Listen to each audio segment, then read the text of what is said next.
Ladies and gentlemen, the starting grid as they have qualified for the Verizon 200 at the Brickyard.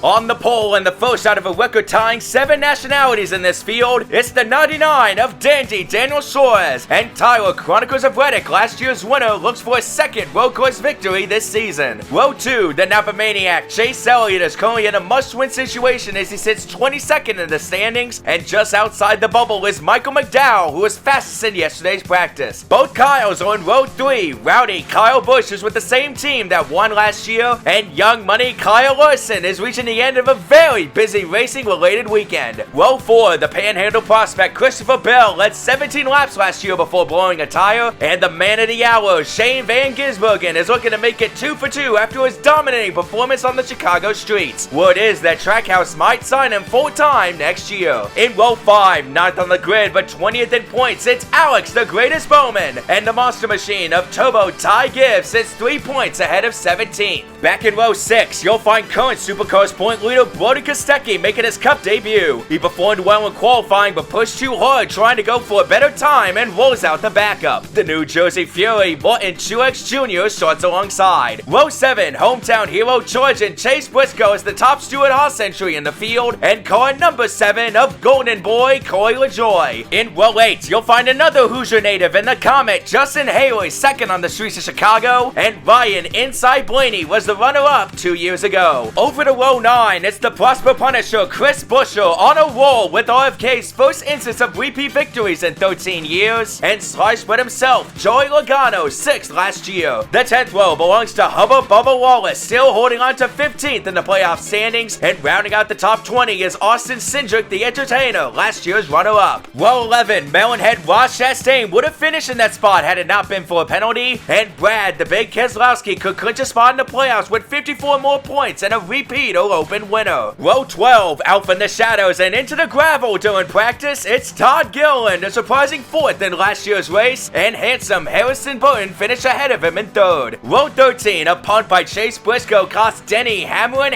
the inaugural victory 2 years ago. First prize would later go to Dangerous AJ Allmendinger, who was running part-time that season. Row 14 consists of the ace Austin Dillon in the Cowboy Channel Chevy, and versatile Japanese racer Kamui Kobayashi also makes his first Cup Series start in the 3rd 2311 Toyota. 2015, Andy Lally rolls out the top Rick Whale Ford, and Priest Lightning Ryan Priest flies the flags for Purdue University. In Row 16, F1 champion Jensen Button will start right behind his teammate, and fellow road racer Josh Balicki is there as well. Looking to work their way up from Row 17 are the Cuban Missile Eric Almirola's Ford-sponsored Ford, and Daytona 500 champion Ricky is in the Stenhouse Jr. with Tony the Tiger back on the car for the first time in 9 years. Row 18, my, it's Ty Dillon in the second Spire Motorsports entry, and that Jones boy, Eric Jones for Legacy Motor Club on the outside. Row 19, Germany's Mike Rockenfeller will be in the 42 for the next 2 races while the team looks for Noah Gragson's oval replacement, and happy Kevin Harvick, who raced with a rib injury for most of this summer, has to claw his way to the front of the pack from 38th. And starting at the tail end in Row 20 after failing inspection thrice, leaving him unable to qualify, it's the 24 of William Red Byron. And ladies and gentlemen, there's your field for the Verizon 200 at the Brickyard.